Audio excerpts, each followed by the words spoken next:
اللہ تعالیٰ کی مہربانی ہے کہ اللہ تعالیٰ نے ہم تمام کو رمضان ورکشاپ میں رمضان کے احکام و مسائل سیکھنے اور سکھانے کے لیے یہاں پر جمع فرمایا۔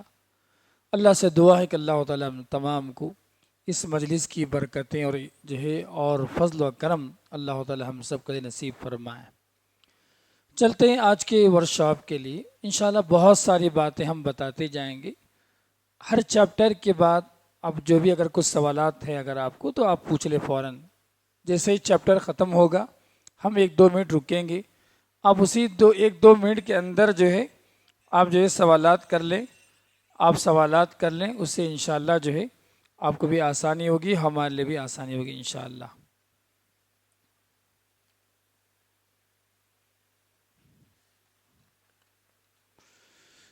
چلیے سب سے پہلی بات یہ روزے کا معنی کیا؟ صوم عربی زبان میں صوم کا جو معنی ہے باز آنا، رک جانا، اس کا معنی ہے صوم کا۔ اور شرعی نقطۂ نظر سے روزے کا معنی کیا ہے؟ طلوع فجر سے لے کر غروب آفتاب تک، سورج ڈوبنے تک کھانے سے، پینے سے، اسی طریقہ سے ان تمام باتوں سے جو روزہ کو توڑ دیتی ہیں اس سے دور رہنے کا نام روزہ ہے۔ روزہ کا حکم کیا ہے؟ روزہ کا حکم یہ ہے کہ یہ اسلام کے ارکان میں سے اور فرائض میں سے ایک اہم فریضہ۔ اسلام کی بنیاد 5 چیزوں پر رکھی گئی ہے، اس میں سے ایک بنیاد کیا ہے؟ روزہ بھی ہے۔ چلیے اس تعلق سے جمع کرنے والی کچھ آیت و حدیثیں 1 by 1 دیکھتے ہیں۔ چلیے اللہ تعالیٰ فرماتا ہے سورہ بقرہ آیت نمبر 183 185، اللہ فرماتا ہے یا ایھا الذین آمنوا کتب علیکم الصیام، اے ایمان والو اللہ تعالیٰ نے تم پر روزے کو فرض کر دیا ہے جس طریقے سے پچھلی امتوں پر روزہ فرض کیا گیا تھا، لعلکم تتقون، تاکہ تم متقی بن جاؤ، ایاما معدودات، اللہ تعالیٰ نے کہا کہ چند گنے چنے دن ہیں، یہ سب بہت لمبا دن نہیں کہ سال کے 12 مہینے آپ روزہ رکھیں، 365 دن روزہ رکھیں، کہا کہ چند گنتی کے چند دن، 29 ڈیز، 29 دن یا 30 دن۔ اس کے بعد اللہ تعالیٰ نے رمضان کی فضیلت بیان فرمائی اور بہت ساری باتیں اللہ نے بیان فرمائی۔ چلیے عبداللہ بن عمر رضی اللہ تعالیٰ کی حدیث ہے کہ اللہ کے رسول نے فرمایا کہ اسلام کی بنیاد 5 چیزوں پر رکھی گئی ہے، کلمہ شہادت، اور یہ نماز قائم کرنا، زکوٰۃ دینا، اور کعبۃ اللہ کا حج کرنا، اور رمضان کے روزے رکھنا۔ تو اللہ کے رسول صلی اللہ علیہ وسلم نے اس حدیث میں 5واں رکن اللہ کے رسول صلی اللہ علیہ وسلم نے روزہ بیان فرمایا۔ اس کی فضیلت کیا ہے؟ روزہ رکھنے کے فائدے کیا ہیں؟ بہت ساری حدیثیں روزے کی فضیلت کے تعلق سے آئی ہیں۔ چلیے پہلی حدیث حضرت ابو ہریرہ رضی اللہ تعالیٰ عنہ کی، اللہ کے رسول صلی اللہ علیہ وسلم نے فرمایا من صام رمضان ایمانا و احتسابا، جو شخص رمضان کے روزے رکھا ایمان کی حالت میں اور ثواب کی نیت سے، غفر لہ ما تقدم من ذنبہ، اللہ تعالیٰ اس کے پچھلے گناہوں کا اللہ تعالیٰ معاف کر دے گا۔ یہ پہلا فائدہ ہوا۔ دوسرا فائدہ کیا ہے؟ بڑی پیاری حدیث حضرت ابو ہریرہ کی، اللہ کے رسول صلی اللہ علیہ وسلم نے فرمایا کہ اللہ تعالیٰ فرماتا، حدیث قدسی، سبحان اللہ، حدیث قدسی ہے، اللہ تعالیٰ فرماتا ہے ہر وہ کام جو ابن آدم کرتا ہے اس کا بدلہ سمجھ رہے ہیں آپ، متعین ہے سوائے روزے کے، اور روزہ میرے لیے بندہ رکھتا ہے اور اس کا بدلہ بھی میں خود دوں گا، اللہ تعالیٰ حدیث قدسی بیان فرماتا ہے۔ اتنی بڑی فضیلت ہے، یہ واحد ایسی عبادت ہے روزہ جس کا اجر متعین نہیں ہے، جس کا اجر فکس نہیں ہے، جس کا ثواب سمجھ رہے ہیں آپ فکس نہیں، بلکہ اللہ تعالیٰ بذات خود اللہ تعالیٰ اس کا اجر، اس کا ثواب دینے والا ہے۔ اللہ کے رسول صلی اللہ علیہ وسلم نے حدیث قدسی میں اس کا اعلان ہم سب کے لیے بیان فرمایا۔ اسی حدیث میں اللہ کے رسول صلی اللہ علیہ وسلم فرماتے ہیں اس ذات کی قسم جس کے ہاتھ میں میری جان ہے، روزے دار کے منہ سے نکلنے والا بدبو قیامت کے دن اللہ کے پاس مشک کی خوشبو سے زیادہ پاک ہے، پسندیدہ۔ اور فرمایا اللہ کے رسول صلی اللہ علیہ وسلم اسی حدیث میں روزے دار کے لیے 2 خوشیاں ہیں، سبحان اللہ۔ جو بھی روزہ رکھتا، ایک خوشی دنیا سے ہے، ایک خوشی آخرت کے لیے۔ کہا کہ للصائم فرحتان، کہ روزے دار کے لیے 2 خوشیاں ہیں، یفرحہما، ان 2 چیزوں کی وجہ سے بڑا خوش ہوگا۔ نمبر 1 اذا افطرا، جب افطار کرتا ہے نا، افطار کرنے کی وجہ سے بڑی خوشی محسوس ہوتی، بڑی تازگی محسوس ہوتی ہے۔ وَإِذَا لَقِيَ رَبَّهُ، جب وہ اپنے رب سے ملاقات کرے گا قیامت کے دن، فَرِحَ بِصَوْمِهِ، اپنا روزہ رکھنے کی وجہ سے، اس کے اجر و ثواب کی وجہ سے اللہ تعالیٰ کے پاس جو ملنے والا ہے اس سے بڑا خوش ہو جائے گا۔ سبحان اللہ۔ یہ حدیث میں بہت ساری نصیحتیں ہم سب کے لیے۔ نمبر 1، سب سے پہلی نصیحت یہ ہے کہ اللہ تعالیٰ روزہ دار کا اجر خود اللہ تعالیٰ دینے والا۔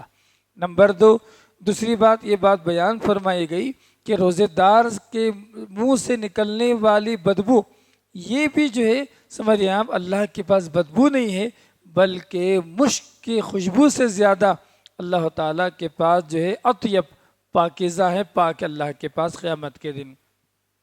اس حدیث میں تیسری بات یہ معلوم ہوئی کہ روزے دار کے لیے 2 خوشیاں ہیں۔ یہ خوشی اس دنیا کے لیے جب وہ افطار کرتا ہے، یہ خوشی اس دنیا کے لیے جب اللہ تعالیٰ کے پاس اجر و ثواب حاصل کرے گا۔ چلیے، روزے دار کا روزہ کب فرض ہوگا، رمضان کب شروع ہوگا، کچھ سوالات بنتے ہیں نا۔ اس تعلق سے صاحب کتاب نے 2-3 حدیثیں نقل فرمائے۔ چلیے، پہلی حدیث یہ ہے کہ رمضان کے روزے چاند دیکھنے سے فرض ہوگا۔ اللہ کے رسول صلی اللہ علیہ وسلم کی حدیث، اس حدیث کے راوی حضرت ابو ہریرہ، اللہ کے رسول نے فرمایا صوموا لرؤیتی، کہ تم چاند دیکھ کر روزہ رکھو، وافطروا لرؤیتی، اور کہا کہ چاند دیکھ کر افطار کرو، فإن غمی علیکم الشہر، اگر جو ہے بادل چھا جائے، کسی وجہ سے بادل نظر نہیں آیا، بادل چھا جائے، اللہ کے رسول نے فرمایا فعدوا 30، 30 کی گنتی مکمل کرو۔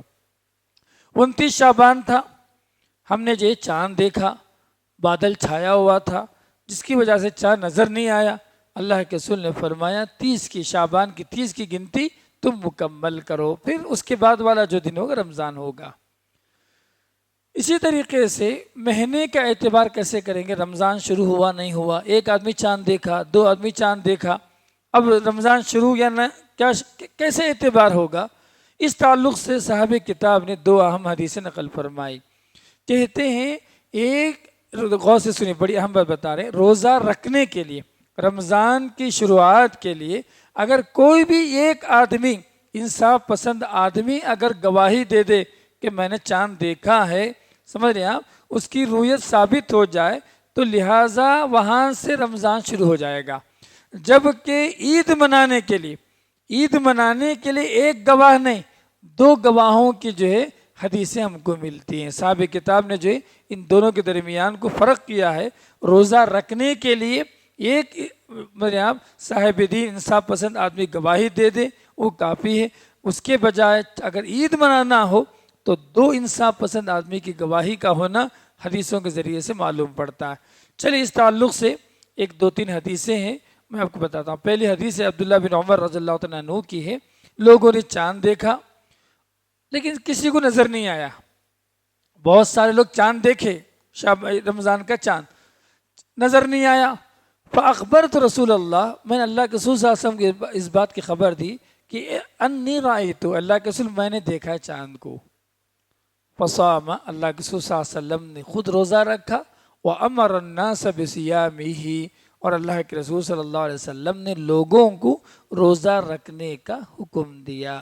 ٹھیک ہے، یہ ایک حدیث ہو گئی۔ دوسری حدیث دیکھیں حضرت عبد الرحمن بن زید بن خطاب رضی اللہ تعالیٰ عنہ کی، کہ اللہ کے رسول صلی اللہ علیہ وسلم نے اس دن خطبہ دیا جس میں لوگ شک میں پڑے تھے بھئی آج رمضان ہے یا رمضان نہیں۔ تو اللہ کے رسول صلی اللہ علیہ وسلم، میں بھی اسی مجلس میں بیٹھا ہوا تھا، اللہ کے رسول صلی اللہ علیہ وسلم نے کہا انہم حدثونی، انہوں نے حدیث بیان کی کہ اللہ کے رسول صلی اللہ علیہ وسلم نے کہا صوموا لرؤیتہ، کہ تم چاند دے کر روزہ رکھو، وافطروا لرؤیتہ، اور چاند دے کر تم افطار کرو، فإن غم علیکم، اگر جو ہے بادل چھا جائے تو 30 کی گنتی مکمل کرو۔ اگر 2 گواہ، 2 مسلمان آدمی گواہی دے دے، فصوموا، تو روزہ رکھو، وابتروا، تم افطار کرو۔ بہرحال بعض روایتوں میں 2 گواہوں کا تذکرہ، بعض روایتوں میں اللہ کے رسول صلی اللہ علیہ وسلم نے ایک گواہ پر، اللہ کے رسول صلی اللہ علیہ وسلم نے چاند دیکھنے کے لیے، رمضان شروع کرنے کے لیے ایک گواہ کا بھی اعتبار کیا ہے۔ یہ ایک بڑی اہم بات ہے، اس کو جو ہے سمجھنے کی ضرورت ہے۔ ایک بڑا اہم مسئلہ کیا ہے، اب ایک آدمی روزہ رکھا، ایک آدمی چاند دیکھا، ایک آدمی چاند دیکھا، اب لوگ نہیں مان رہے کوئی بھی، تو کیا وہ خود روزہ شروع کر دے؟ ایک آدمی چاند دیکھا وہ خود عید بنا لے؟ تو کہتے نہیں، تو کہتے عید منانا ہو یا روزہ رکھنا ہو لوگوں کے ساتھ آپ کو روزہ رکھنا ہے، لوگوں کے ساتھ آپ کو جو عید منانا۔ اللہ کے رسول صلی اللہ علیہ وسلم حدیث کیا ہے؟ اللہ کے رسول نے فرمایا الصوم یوم تصومون، روزہ اس وقت ہے، اس دن ہے جس دن تم سب روزہ رکھو، والفطر، اور عید کا دن اس دن ہے یوم تفطرون، جس دن سب روزہ افطار کر دیں، والاضحیٰ، اور جو اضحیٰ عید الاضحیٰ کا دن وہ دن ہے جس میں تمام لوگ مل کر جو ہے میرے یہاں جو ہے قربانی دیں۔ اللہ کے رسول صلی اللہ علیہ وسلم بیان فرمایا۔ آج لوگ کیا کرتے ہیں، اپنے آپ کو بہت دیندار ثابت کرنے کے لیے، بھائی میں چاند دیکھا اب میں روزہ رکھوں، لوگ مانے نہ مانے، نہیں، یہ اصول کے خلاف ہے، یہ غلط بات ہے۔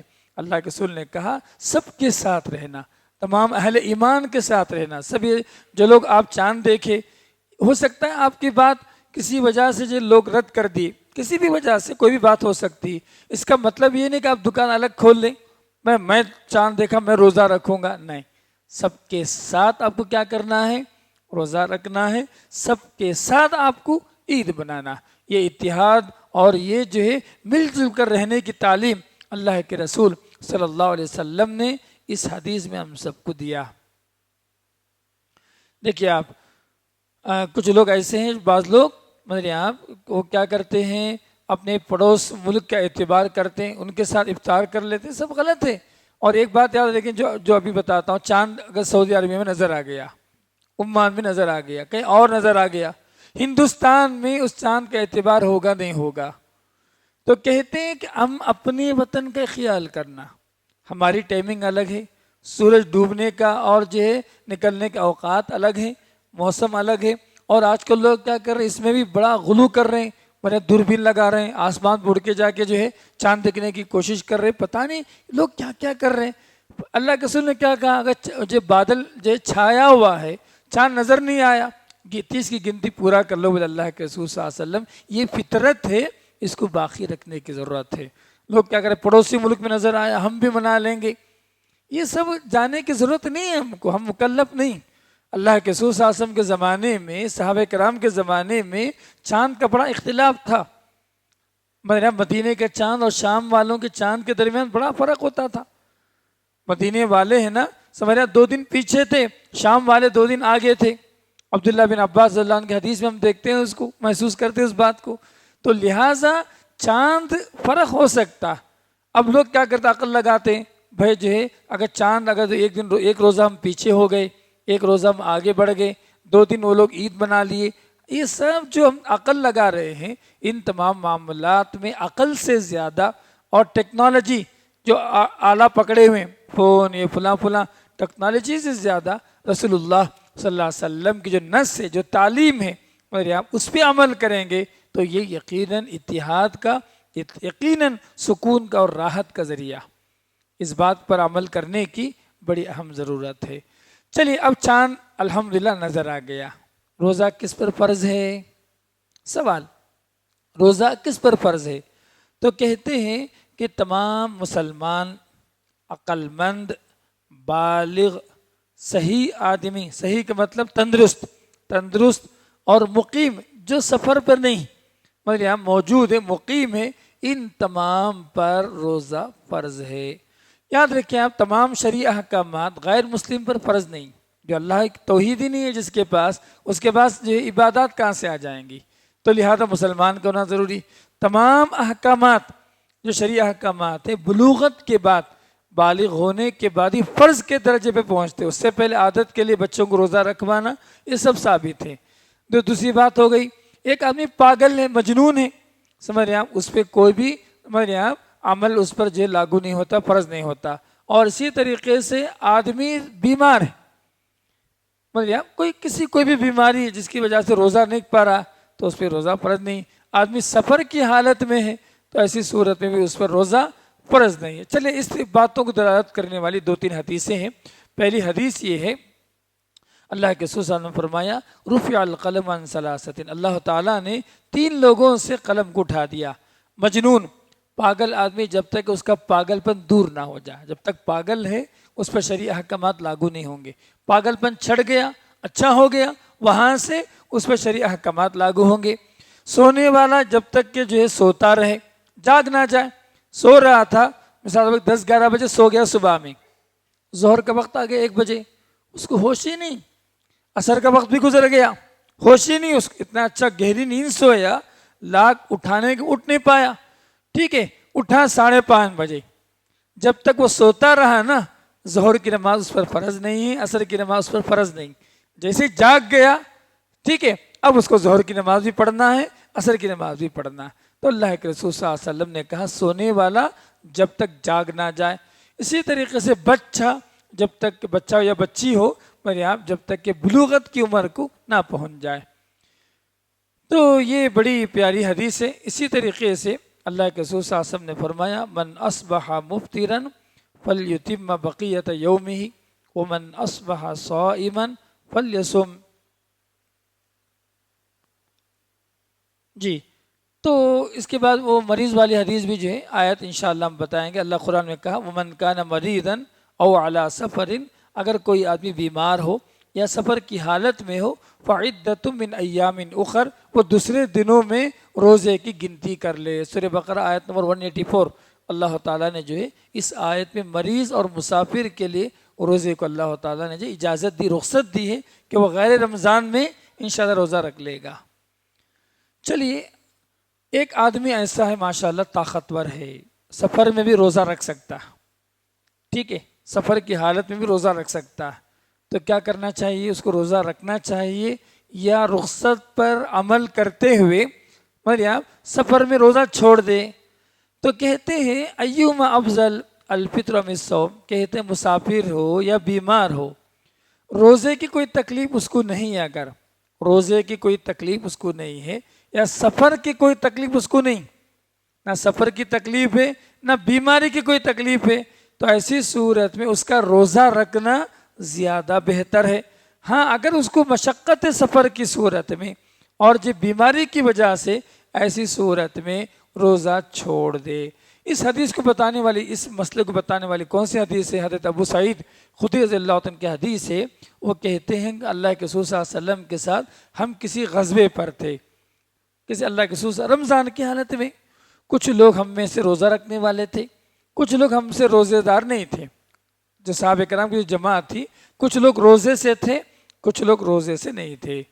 تو فلا یجد الصائم علی المفطر، اسی طریقے سے روزہ رکھنے والا روزہ چھوڑنے والے کو برا بلا نہیں سمجھتا تھا، اور روزہ چھوڑنے والا روزہ رکھنے والے کو برا بلا نہیں سمجھتا تھا۔ صحابہ کرام یہ سمجھتے تھے جس کے پاس روزہ رکھنے کی قوت ہے وہ روزہ رکھے، وہ اس کے لیے بہتر ہے۔ جو آدمی سمجھتا ہے کمزوری ہے تو لہٰذا روزہ چھوڑ دے تو وہ اس کے لیے زیادہ بہتر ہے۔ اس حدیث کو امام ترمذی رحمہ اللہ نے نقل فرمائی صحیح سند کے ساتھ۔ تو ابو سعید خدری رضی اللہ عنہ کی حدیث، اللہ کے رسول صلی اللہ علیہ وسلم کے ساتھ جو معاملہ تھا صحابہ کرام کا جنگ کی حالت میں، انہوں نے بیان فرمایا۔ تو اس سے صحابہ کرام نے مسئلہ نکالا، اگر آدمی روزہ رکھ سکتا ہے، طاقت ہے اس کو، بیماری کی حالت میں ہو یا سفر، روزہ رکھ لے۔ اگر روزہ نہیں رکھ سکتا ہے کسی وجہ سے تو روزہ چھوڑ دے۔ دونوں میں سے اس کے لیے کیا افضل ہے وہ اس کا انتخاب کر لے۔ یہ بھی بڑی اہم بات ہے۔ بعض مرتبہ 2-3 گھنٹے کے سفر رہتا، آدمی روزہ چھوڑ دیتا، پھر وہ ایک روزہ رکھنے کے لیے بڑی پریشانی ہو جاتی اس کے لیے، ہے نا؟ تو یہ زیادہ بہتر، آدمی قوت محسوس کر رہا تو روزہ رکھ لے۔ چلیے، اسی طریقے سے نفاس کی صورت میں یا حیض کی صورت میں سمجھ رہے ہیں آپ، خواتین کے لیے خاص طور پر روزہ نہیں ہے، وہ بعد کے دنوں میں ان روزوں کو قضا کرے گی، جیسا کہ اللہ کے رسول صلی اللہ علیہ وسلم نے فرمایا کہ الیس اذا حاضت، کیا یہ بات ثابت نہیں ہے کہ جب عورتیں جو ہے حیض کی حالت میں ہو، وہ نماز نہیں پڑھتی، روزہ نہیں رکھتی ہیں، وہ اس کے دین کا نقصان ہے۔ تو اللہ کے رسول صلی اللہ علیہ وسلم نے سمجھ رہے روزے کی حالت میں ان دونوں حالتوں میں عورتوں کو اللہ تعالیٰ نے معذور کیا، کیونکہ طہارت نہیں ہے، روزہ رکھنے کے لیے طہارت کا ہونا ضروری تھا، وہ طہارت ان کے پاس نہ ہونے کی وجہ سے وہ بعد کے دنوں میں روزہ کو قضا کریں گی لیکن نماز قضا نہیں کریں گی، جیسا کہ سب کو جو ہے یہ حکم معلوم ہے۔ اچھی بات ہے، ایک آدمی بوڑھا ہو گیا یا کوئی خاتون جو ضعیف ہو گئی، اب کیا روزہ رکھنا ہے نہیں رکھنا؟ یا کوئی ایسا بیمار آدمی ہے جس کی بیماری کی امید نہیں، کسی کو ایسا کینسر آ گیا یا کوئی ایسی بیماری آ گئی، شوگر کی بیماری آ گئی، ایسی حالت ہو گئی کہ اب روزہ نہیں رکھ پا رہے اور بیماری کے شفا یاب ہونے کی امید بھی نہیں، تو اب کیا کرنا چاہیے؟ بیمار آدمی جس کی بیماری کے درست ہونے کی کوئی امید نہیں، ٹھیک ہے۔ نمبر 2 بوڑھا آدمی، نمبر 3 بوڑھی عورت، ان تینوں کا مسئلہ یہ کہ چلیے کہتے ہیں کہ بیمار بڑھاپے کی وجہ سے میرا کوئی آدمی روزہ رکھنے سے عاجز ہو گیا، روزہ رکھنے سے عاجز ہو گیا تو کیا کرنا ہے؟ روزانہ ایک مسکین کو کھانا کھلانا۔ اللہ تعالیٰ نے کہا وَعَلَى الَّذِينَ يُطِيقُونَهُ فِدْيَةٌ طَعَامُ مسکین، کہا کہ جو لوگ طاقت نہیں رکھتے ہیں روزہ رکھنے کی، وہ ایک دن کا مسکین کا کھانا بطور فدیہ دے، ٹھیک ہے۔ اور حضرت عطا کہتے تابعی ہیں، انہوں نے عبداللہ بن عباس رضی اللہ تعالیٰ عنہ کو اس آیت کی تفسیر میں کہتے ہوئے سنا کہ یہ آیت منسوخ نہیں ہے، بلکہ یہ آیت ہے نا بوڑھے آدمی کے بارے میں اور بوڑھی عورت کے بارے میں جو روزہ رکھنے کی طاقت نہیں رکھتے ہیں، ان کے بارے میں نازل ہوئی کہ وہ روزانہ ایک مسکین کا کھانا کھلا دے۔ اسی طریقے سے ایک اہم مسئلہ کیا ہے، بعض مرتبہ جو ہے عورتیں حمل کی حالت میں ہوتی ہیں یا عورتیں جو ہے دودھ پلانے کی حالت میں ہوتی، مرضیہ ہوتی، کیونکہ چھوٹا بچہ ہوتا ہے، اب بچے کو دودھ پلانا رہتا تو اس کو کہتے مرضیہ، دودھ پلانے والی خاتون۔ اور اسی طریقے سے حبلہ کے معنی کیا ہے؟ عورت جو حمل کی حالت میں۔ اب بعض مرتبہ ڈاکٹر صاحب کہتے ہیں کہ حمل کی حالت میں روزہ نہ رکھیں، آپ کو بھی تکلیف ہو جائے گی، بچے کی بھی یہ تکلیف ہوگی، بعض مرتبہ ایسا کہا جاتا ہے، جو خواتین کی صحت کو دیکھ کر ایسی بات بتائی جاتی۔ تو ان کا حکم کیا ہے؟ تو کہتے ہیں کہ حاملہ خاتون ہو یا دودھ پلانے والی ماں ہو، اگر وہ دونوں روزہ رکھنے کی طاقت نہیں رکھتی ہیں اور اپنے اولاد کے تعلق سے انہیں ڈر ہے، ایسی صورت میں وہ دونوں روزہ چھوڑ دیں اور روزہ جو اس کے بدلے فدیہ ادا کر دے، اس پر کوئی قضا بھی نہیں ہے، کیونکہ مثال طور پر دودھ پلانے کی مدت 2 سال ہے، اب لگاتار 60 روزہ اس کی بس کی بات نہیں۔ اسی طریقے سے اگر حمل بھی جوڑ لیں 3 سال ہو جائیں گے، 1 سال حمل کا چلے گیا، 1 رمضان، اس کے بعد والے 2 رمضان اگر مثال کے طور پر جو دودھ پلانے میں اگر چلے جائیں تو 3 سال کے روزے وہ نہیں رکھ سکتی۔ 3 سال کے روزے جو 60-90 روزے رکھنا یہ کسی کی بھی بس کی بات نہیں، ٹھیک ہے نا۔ تو ایسی صورت میں ایک حدیث کی روشنی میں انہوں نے یہ مسئلہ بیان کیا، ایسی صورت میں وہ کیا کرے؟ سمجھ رہے آپ، جیسا بوڑھا آدمی یا بیمار جو شفا یاب ہونے کی امید نہیں ہے، اس کے لیے روزانہ ایک مسکین کو کھانا کھلانے کا ہے، ویسے ہی کھانا کھلا دے۔ حدیث دیکھیں آپ، اللہ کے رسول صلی اللہ علیہ وسلم، یہ حدیث کس کی ہے؟ یہ حدیث عبداللہ بن عباس رضی اللہ عنہ کی حدیث ہے۔ وہ خود کہتے ہیں اذا خافت الحامل، اگر حاملہ عورت کو خود پر ڈر ہو اور دودھ پلانے والی ماں اپنے اولاد کے تعلق سے خوف کھاتی ہو رمضان میں، چاہیے کہ وہ دونوں افطار کر لے اور ہر دن ایک مسکین کے بدلے کھانا کھلا دے اور وہ دونوں کا جو ہے روزہ نہ رکھے، روزے کی قضا نہ کرے۔ چلیے اسی طریقے سے عبداللہ بن عمر رضی اللہ تعالیٰ عنہ کی ایک بیٹی تھی جو قریش کے کسی آدمی کے ماتحت تھے، وہ عبداللہ بن عمر رضی اللہ عنہ کی بہن جو ہے بیٹی جو ہے حاملہ تھی، تو ان کو بہت شدید پیاس لگی، تو عبداللہ بن عمر نے کہا کہ تم روزہ توڑ دو اور ہر دن ایک مسکین کے، ہر روزے کے بدلے ایک مسکین کو کھانا کھلاؤ۔ انہوں نے جو کہا، یہ 2 صحابہ کرام کو جو فتوے ہیں، اس کی روشنی میں صاحب کتاب نے کہا کہ اس کا حکم ان کی طرح ہے جو روزہ نہیں رکھ پا رہے مدریاب، لہٰذا ان کو فدیہ دینا چاہیے۔ چلیے کتنا کھانا کھلانا اچھی بات ہے، مسکین کو کھانا کھلانا ہے، فدیہ دینا، کوئی ضعیف آدمی جو بتایا گیا، تو کتنا کھانا کھلانا ہے؟ تو کہتے ہیں اس کے کئی طریقے ہیں۔ ایک طریقہ یہ ہے کہ ایک ہی دن 30 آدمی کا کھانا بنائیں، گھر میں 30 مسکین کو بلائیں، کھلا دیں، سب ختم ہو جائے گا، ایک طریقہ یہ۔ دوسرا طریقہ یہ کہ روزانہ وہی ایک ہی مسکین کو کہیں کہ آپ روزانہ ایک دن آئیں ہمارے پاس کھا لیں، جو بھی صورت بنتی ہے۔ انس بن مالک رضی اللہ عنہ کی حدیث انہوں نے نقل کی ہے کہ وہ بڑے کمزور ہو گئے تھے، ایک سال بڑی کمزوری آ گئی تھی، انہوں نے جو ہے سرید وغیرہ کچھ بنایا، اس وہاں کا ڈش تھا یہ سرید، جو آج کل حریص وغیرہ جو کہتے ہیں نا، ویسے ایک سرید بنتا تھا اس زمانے میں، انہوں نے بنائی اور 30 مسکین کو بلائے، پیٹ بھر کے کھلا دیا۔ اب کہا کہ اب میرے جو فدیہ ختم ہو گیا۔ یہ حدیث جو میں نے بتائی آپ کو، یہ امام دارقطنی کی روایت ہے، اور امام البانی رحمہ اللہ نے اس حدیث کو جو ہے صحیح سند کے ساتھ نقل فرمائے اس حدیث کو۔ چلیے یہ تو کچھ اہم باتیں تھی، اب چلتے روزے کے ارکان کیا ہیں، کیا مطلب آپ کا روزہ درست ہونا ہے، اس میں سے ان باتوں کا ہونا ضروری۔ پہلی بات نیت کرنا، روزہ رکھنے کے لیے نیت کا ہونا ضروری، روزہ بغیر نیت کے روزہ نہیں رہ سکتے۔ بعض علماء نے کہا ہے نیت کے تعلق سے دو باتیں، ایک بات ہے کہ روزانہ آپ نیت کر لیں، اب مثال طور پر تراویح کی نماز پڑھے، کل مجھے روزہ رکھنا ہے مثال کے طور پر، آپ دل میں ارادہ کر لیے تو آپ کی نیت ہو گئی، آپ کی نیت ہو گئی، ٹھیک ہے۔ یا ایک مہینے کی نیت کر لیں، بعض علماء نے کہا رمضان شروع ہونے والا میں 30 روزے رکھوں گا، 30 روزوں کی نیت کر لیں آپ۔ کیا فرق ہے ان دونوں میں؟ مثال کے طور پر آپ روز نیت کر رہے تھے، ایک دن رات میں نیت نہیں کہ سو گئے آپ کیجئے، آپ اٹھے سحری کا وقت بھی گزر گیا، نیت ہی نہیں کرا روزہ رکھنے کا آپ، تو پھر اس دن کا روزہ کیسے ہوگا آپ کا؟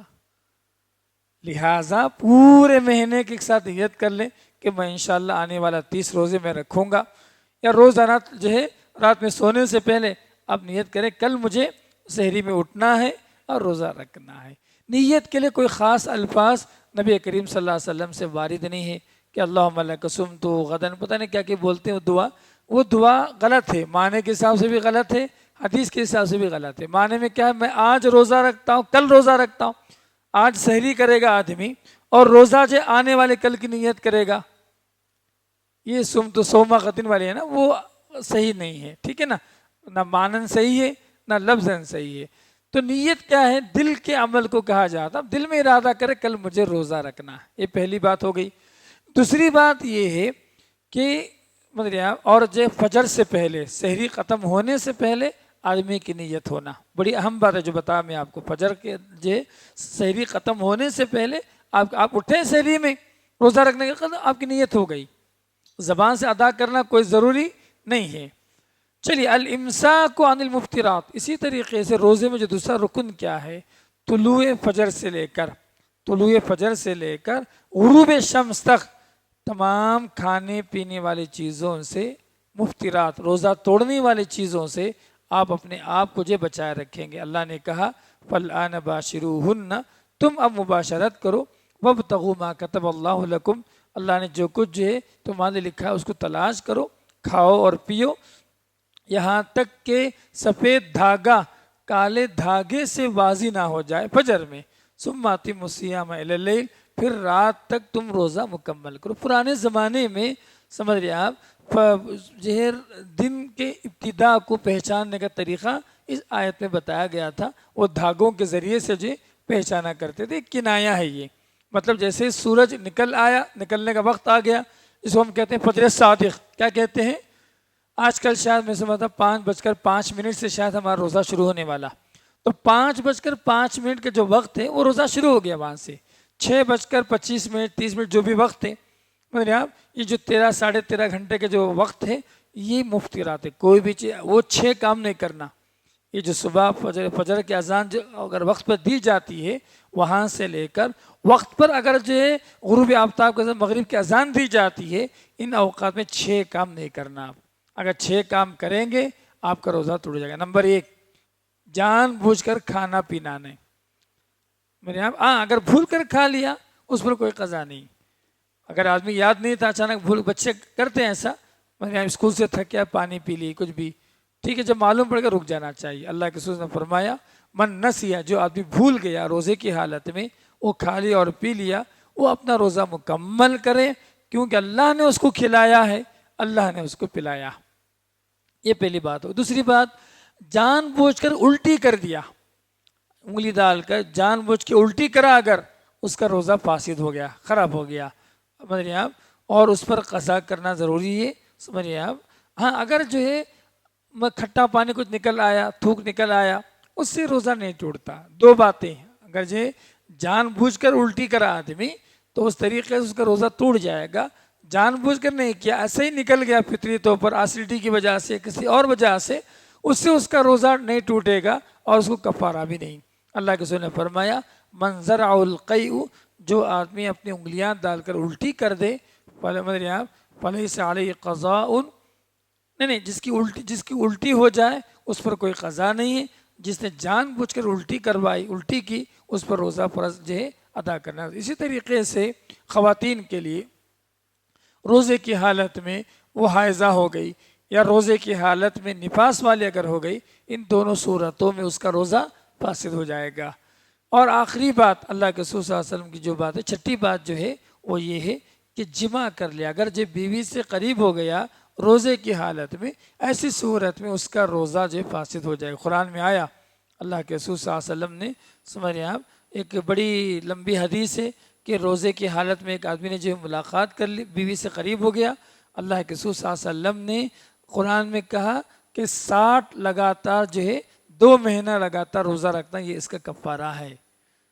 ایک آدمی آیا اور کہا اللہ کے رسول میں مر گیا، پوچھا اللہ کے رسول نے کیا ہوا؟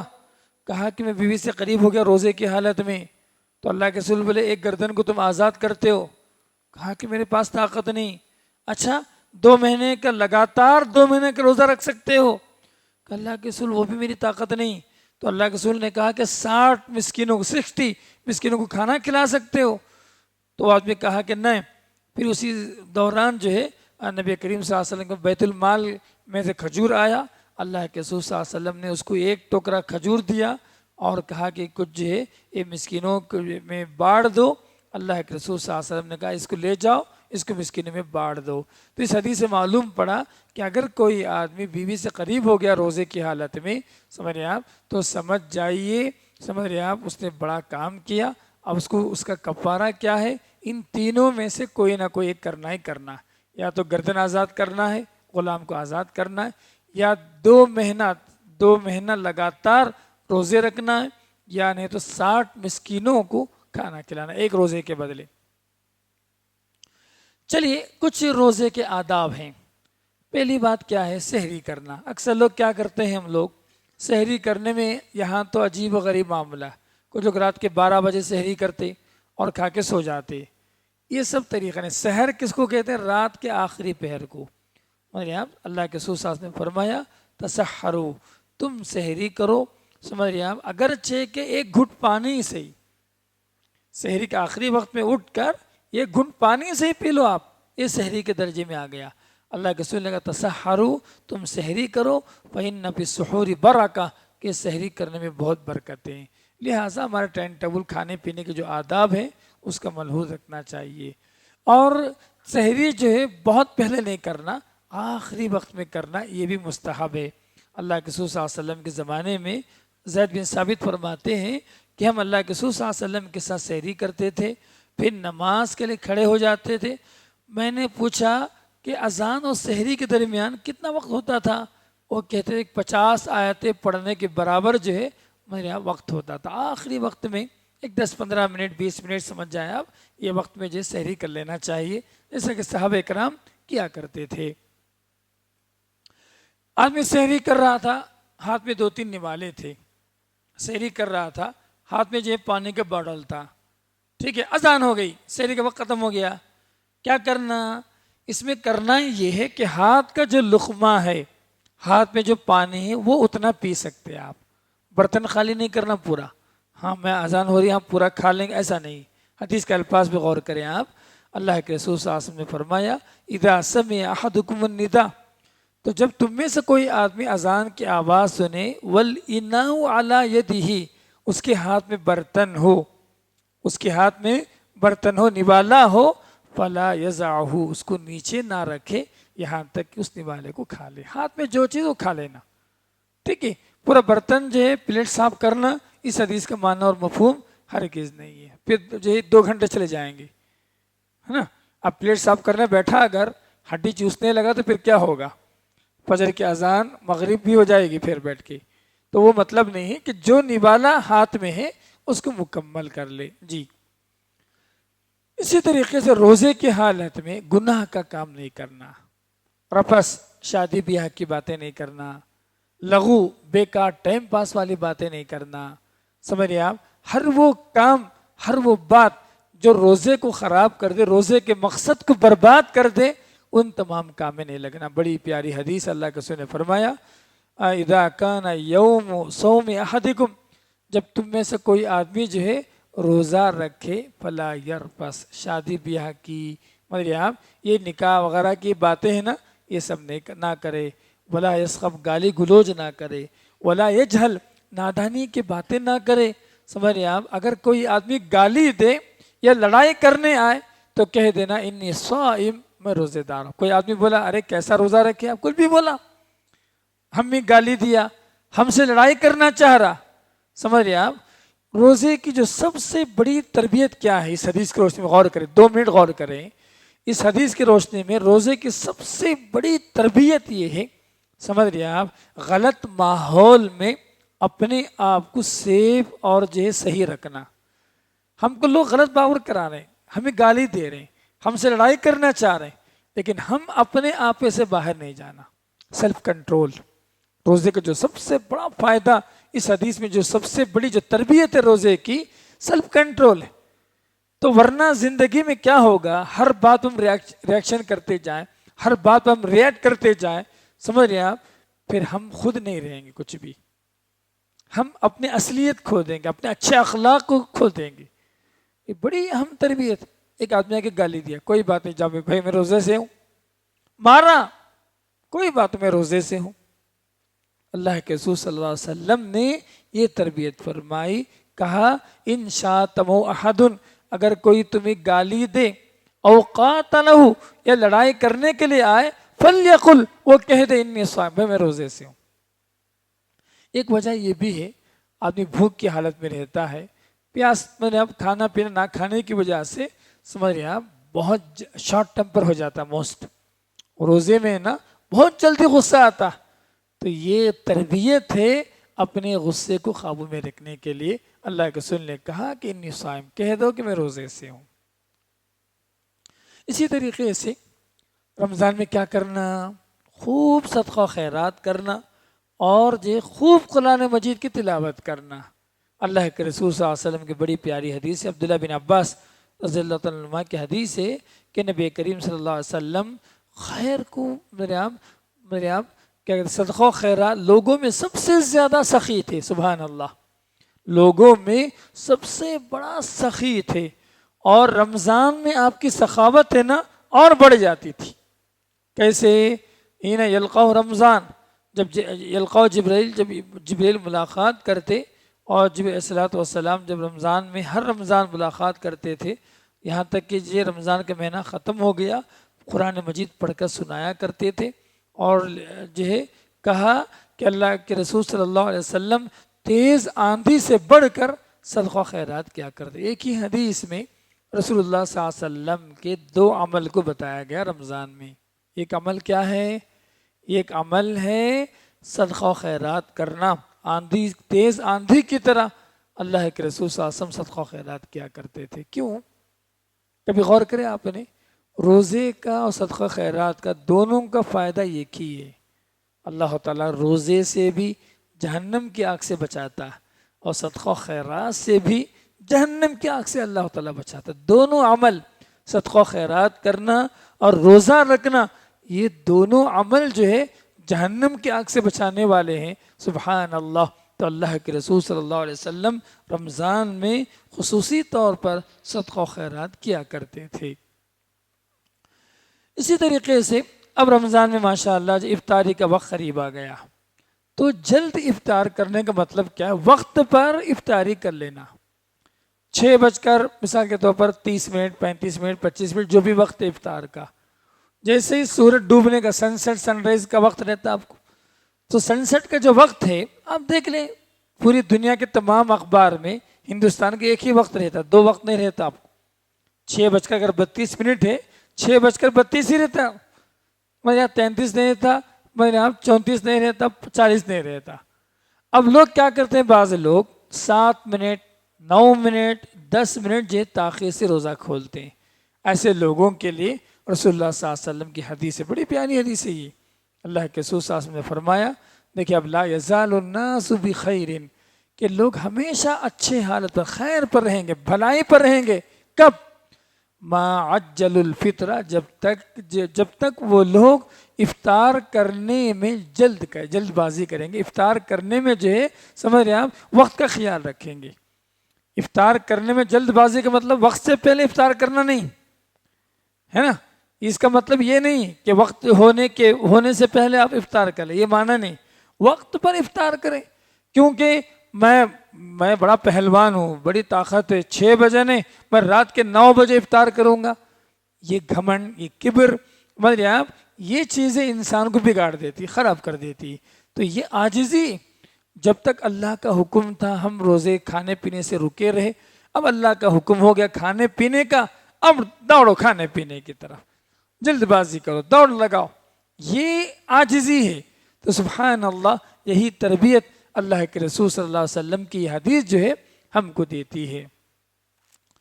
چلیے اسی طریقے سے اب روزہ کھولنا اگر ہے تو کھجور سے کھولیں آپ، سمجھ رہے ہیں آپ، یا اسی طریقے سے پانی سے، ان دونوں سے بھی جو ہے آپ کھجور تر ہو یا جو ہے سوکھا ہو، دونوں سے بھی آپ کیا، کھجور ہے اگر آپ اسے کیا کر سکتے ہیں، سمجھ رہے روزہ کھول سکتے ہیں۔ جو روزے کے بعد کی دعا کیا ہے؟ اچھا روزہ کھولے، بسم اللہ بول کر روزہ کھول لیں آپ، اس کے بعد یہ دعا پڑھیں، اذا افطر، اللہ کے رسول صلی اللہ علیہ وسلم جب افطار کرتے تو یہ دعا پڑھتے تھے، ذهب الظمأ وابتلت العروق وثبت الاجر انشاءاللہ۔ چلیے روزے دار کے لیے کچھ جو ہے مباح کام ہے، کیا کیا کام کر سکتا ہے آدمی؟ غسل کر سکتا ہے، ٹھنڈک حاصل کرنے کے لیے نہانا چاہتا ہے، فریش ہونا چاہتا ہے، بالکل فریش ہو سکتا ہے، کلی کر سکتا ہے، ناک میں تھوڑا سا مبالغے کے بغیر پانی لینا ہے تو پانی لے سکتا ہے۔ اسی طریقے سے سمجھ رہے ہیں اگر جو پچنا لگانے کی ضرورت پڑے تو جو پچنا بھی لگا سکتا ہے، ٹھیک ہے، اگر کمزوری ہو تو نہ لگائے، اگر آدمی محسوس کر رہا ہے کہ پچنا لگا تو لگوا سکتا ہے۔ اسی طریقے سے سمجھ رہے ہیں آپ بیوی کو چھو سکتا ہے، کوئی حرج کی بات نہیں ہے۔ اسی طریقے سے اگر کسی وجہ سے فجر کی حالت، فجر کے وقت، سحری کے وقت جنوبی کی حالت میں اس نے فجر کیا تو افطاری کر لے، اور فجر کی نماز سے پہلے کیا کرے، غسل کر لے۔ اسی طریقے سے سمجھ اگر کوئی آدمی افطاری کے لیے کھانے پینے کا نظم نہیں تھا تو سحری تک بھی آدمی جو ہے سمجھ رہے ہیں آپ ایک سحری کے بعد دوسری سحری بھی کر سکتا ہے، اگر کچھ مجبوریاں ہیں، اگر کھانے پینے کا اشیاء نہیں ہے، جو بھی اگر حالات ہیں، اگر اس طریقے سے وہ بھی کر سکتا ہے۔ مسواک کر سکتا ہے، خوشبو لگا سکتا ہے، اور تیل لگا سکتا ہے، سرما لگا سکتا ہے، ٹھیک ہے، یہ تمام، کان میں قطرہ، کان آئی ڈراپ ڈالنا ہے یا ایئر ڈراپ ڈالنا ہے، کان میں درد وغیرہ ہے تو اس کو استعمال کر سکتا ہے، ٹھیک ہے، یہ تمام چیزیں جو ہے ثابت ہیں۔ تو یہ عمومی طور پر کچھ آداب ہیں۔ اس کے علاوہ نفل روزے کا مسئلہ تھا، وہ تو نفل روزے بہت سارے روزے، شوال کے 6 روزے، یہ بھی نفل روزہ ہے، عرفات کا روزہ ہے، غیر حاجی کے لیے عاشورہ کا روزہ۔ اسی طریقے سے محرم کے مہینے میں اللہ کے رسول صلی اللہ علیہ وسلم روزے رکھتے تھے، محرم کا روزہ ہے۔ شعبان کے میں بھی اللہ کے اکثر روزہ رکھا کرتے تھے، پیر اور جمعرات کا روزہ رکھتے تھے، ہر مہینہ ایام 20 کے روزے اللہ کے رسول رکھتے تھے۔ اور اسی طریقے سے ایک دن چھوڑ کر ایک دن روزہ رکھنا بھی ثابت ہے رمضان کے علاوہ، ٹھیک ہے نا۔ عشر ذی الحجہ میں روزہ رکھنا ابتدائی 10 دنوں میں، یہ بھی ثابت ہے۔ اس طریقے سے تقریباً 9 نفل روزے ہیں جس کا اہتمام اگر کوئی کرنا چاہے تو کر سکتا ہے۔ چلیے آج کے اس ورکشاپ کے اندر جو آخری ٹاپک ہے ہمارا آج کا، وہ ہے روزے کی حالت میں سمجھ رہے ہیں آپ کچھ کام ہیں جو نہیں، کب روزہ نہیں رکھنا، اس کی بھی اللہ کے رسول صلی اللہ علیہ وسلم نے منع فرمایا۔ نمبر 1، عیدین میں روزہ نہیں رکھیں گے۔ ایام تشریق 11، 12، 13 جو ذی الحجہ ہے اس میں روزہ نہیں رکھیں گے۔ صرف جمعے کے دن نفل روزہ نہیں رکھیں گے، ٹھیک ہے، ہفتے کے دن خصوصی طور پر نفل روزہ نہیں رکھیں گے۔ اسی طریقے سے جو ہے شعبان کے آخری 15 دنوں کے اندر اگر اس کی عادت نہ ہو تو روزہ نہ رکھے، شک والے دن روزہ نہ رکھے، اور اسی طریقے سے روز جو ہے روزہ نہ رکھے۔ اس طریقے سے اللہ کے رسول صلی اللہ علیہ وسلم نے جو ہے ہمارے لیے جو بیان فرمایا۔ چلیے اب رمضان میں عموماً جو اعتکاف کا بھی اعتبار ہوتا ہے، چلیے اعتکاف کے کچھ اہم مسائل ہیں، 1، 2، 3 میں آپ کے سامنے انشاءاللہ رکھنا چاہوں گا۔ اعتکاف جو ہے رمضان کے آخری 10 دنوں میں جو ہے اعتکاف کرنا مستحب ہے، ٹھیک ہے۔ اس کی وجہ کیا ہے؟ تاکہ بھلائی حاصل کریں اور قدر والی رات کی طلب ہو۔ اللہ تعالیٰ جس رات کی خوبی بیان فرمایا، اِنَّا أَنزَلْنَاهُ فِي لَيْلَةِ الْقَدْرِ، یہ جو فضیلت اللہ نے بیان فرمائی کہ 1000 مہینوں سے بہتر ہے، اس فضیلت کو پانے کے لیے آدمی اعتکاف کر سکتا ہے۔ عائشہ رضی اللہ عنہا کی حدیث ہے کہ اللہ کے رسول صلی اللہ علیہ وسلم عشر اواخر میں اللہ کے رسول رمضان کے جو ہے اللہ کے رسول صلی اللہ علیہ وسلم جو ہے کیا کرتے تھے؟ اعتکاف کیا کرتے تھے اور فرمایا کرتے تھے تم جو قدر والی رات کو رمضان کے آخری پہر میں تلاش کرو، ٹھیک ہے۔ تو معتکف آدمی کے لیے اللہ کی اطاعت، نماز، تلاوت قرآن، تسبیحات، تحمیدات، تحلیلات، استغفار، نبی کریم صلی اللہ علیہ وسلم کے درود، ان تمام چیزوں پر جو اپنے آپ کو مشغول رکھنا چاہیے۔ ایسے کوئی بھی کام نہیں کرنا یا کوئی ایسی بات نہیں کرنا جو لغو ہو، بیکار ہو اور جو اعتکاف کے مقصد کو جو ہے خراب کر دے۔ ایک اہم مسئلہ لوگ پوچھتے ہیں اکثر کہ عورتیں جو ہے کہاں جو اعتکاف کریں گے، اکثر پوچھا جاتا ہے۔ عورتیں جو ہے مسجد میں اعتکاف کریں گی۔ اللہ کے رسول صلی اللہ علیہ وسلم اللہ نے فرمایا وَأَنْتُمْ عَاكِفُونَ فِي الْمَسَاجِدِ کہ تم مسجدوں میں اعتکاف کرو۔ اگرچہ کہ یہ حکم مردوں کے لیے آیا، لیکن عورتیں نبی کریم صلی اللہ علیہ وسلم کے زمانے میں ازواج مطہرات مسجد ہی میں اعتکاف کیا کرتی تھی۔ لہٰذا قرآن مجید کی اس آیت کی تفسیر ہے نا ہمیں بتاتی ہے کہ یہ دونوں کیا ہیں، سمجھ رہے آپ، ملے ہوئے۔ لہٰذا عورت اگر اعتکاف کرنا ہو تو مسجد ہی میں اعتکاف کرنا چاہیے۔ یہ چند اہم بنیادی احکامات تھے روزے کے تعلق سے۔ الحمدللہ ہم نے جی پورا باب تقریباً 30 سے 40 حدیثیں میں نے آپ کو جو روزے کے ابواب میں آپ کے سامنے رکھا، اور اس میں تقریباً حدیثیں حضرت ابو رضی اللہ عنہ کی ہیں، اور جو ہے اس کے بعد عبداللہ بن عباس رضی اللہ عنہ کی حدیثیں ہیں۔ میں اللہ تعالیٰ سے دعا کرتا ہوں کہ بولنے والا مجھے، سننے والا ہم تمام کو اللہ تعالیٰ جو ہے یہ جو کچھ ہم نے سنا ہے اللہ تعالیٰ عمل کی توفیق عنایت فرمائے۔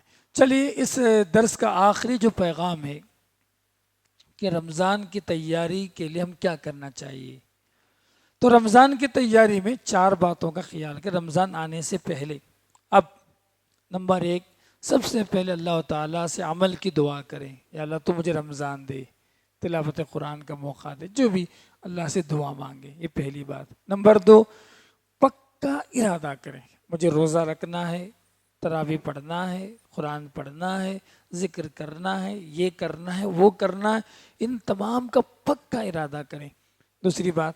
تیسری بات کیا ہے، رمضان کی بہت ساری مصروفیتیں ابھی سے آپ جو ہے اس کو مکمل کر دیں۔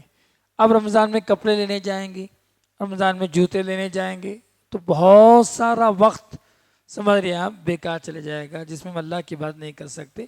تمام جو فیملی کے جو مسائل ہیں، کپڑا خریدنا، بچوں کو دینا، جو بھی آپ 1، 2، 3 گھنٹے 4 گھنٹے میں آپ کیا کر سکتے ہیں، نمٹا کر سکون کے ساتھ، راحت کے ساتھ ہم اللہ تعالیٰ کی بندگی ہم کر سکتے۔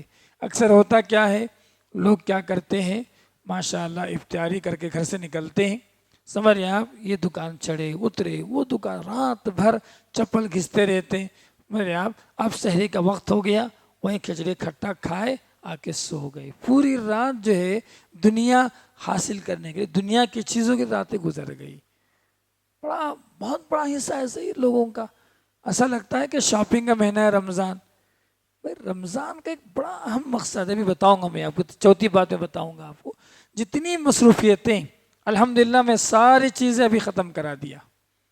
رمضان میں کسی دکان کو جانا ہی نہیں، اب چپ خواہ مخواہ ٹائم خراب، وقت خراب، میرے یہاں ہم ڈسٹرب، مینٹلی ڈسٹرب، یہ سب کیوں اپنے آپ؟ بھائی آ رہا، ہم آئندہ رمضان میں رہیں گے نہیں رہیں گے نہیں معلوم.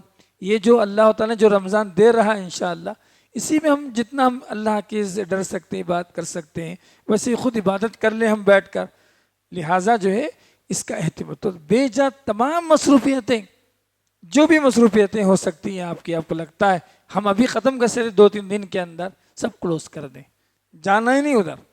چپ خامخواہ جو ہے تقریب روزے کی حالت میں دھوپ میں ہم باہر جائیں آئیں، سمجھ رہے ہیں آپ، سب متاثر ہوگا، صحت متاثر ہوگی، کام مصروفیتیں ہوگی، سمجھ رہے ہیں آپ. لہٰذا بہتر ہے کہ تمام مشغولیتوں کو رمضان سے پہلے کمپلیٹ کر لیں. چوتھی اور آخری بات آج کے درس کی، کہ رمضان کا جو ہے، رمضان میں 3 مخصوص عبادتیں.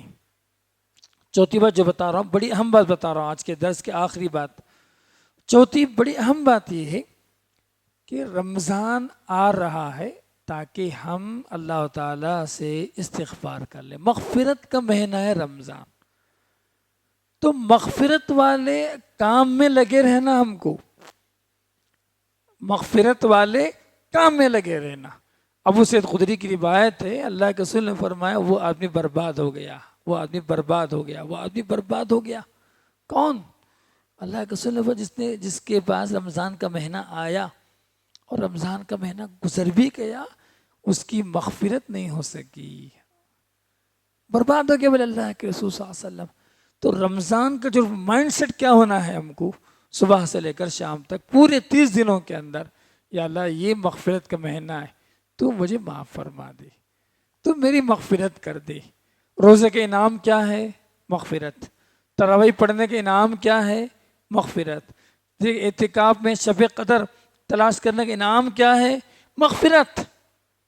تو یہ مغفرت کا مہینہ ہے، لہٰذا اس کو نہ بھولیں. کپڑے خرید لیے، بہت اچھا برانڈ کا خریدے، بہت سب کچھ ہے، کہ ایسا نہ ہو کہ اگر ہماری مغفرت نہ ہو تو یہ کپڑے کس کام کے، یہ بظاہر خوشیاں کس کام کی، کیا فائدہ ہے. لہٰذا اصل جو ورک کرنا رمضان کے اندر، اللہ تعالیٰ سے معافی مانگ کر ہم ان بندوں میں شامل ہو جانا جنہیں اللہ تعالیٰ جنہیں اللہ تعالیٰ اس رمضان میں معافی دینے والا ہے، جہنم سے بچانے والا ہے. اللہ تعالیٰ ہم اس زمرے میں شامل ہو جائیں، عبادات کے ذریعے، تلاوت کے ذریعے، سمجھ رہے ہیں آپ، صدقہ و خیرات کے ذریعے، اچھے اور بھلے کام کرنے کے ذریعے، اپنے قرآن کے ساتھ تلاوت کے ذریعے، دعاؤں کے ذریعے. اگر یہ چیز حاصل ہو گئی نا، واقعی یہ رمضان ہمارے رمضان ہے. اللہ سے دعا کرتا ہوں کہ بولنے والا مجھے، سننے والا من تمام کو اللہ تعالیٰ عمل کی توفیق عنایت فرمائے. اقول قولی ھذا استغفر اللہ لی ولکم ولسائر المسلمین وآخر دعوانا الحمد للہ رب العالمین. جزاکم اللہ خیر. السلام علیکم ورحمۃ اللہ وبرکاتہ.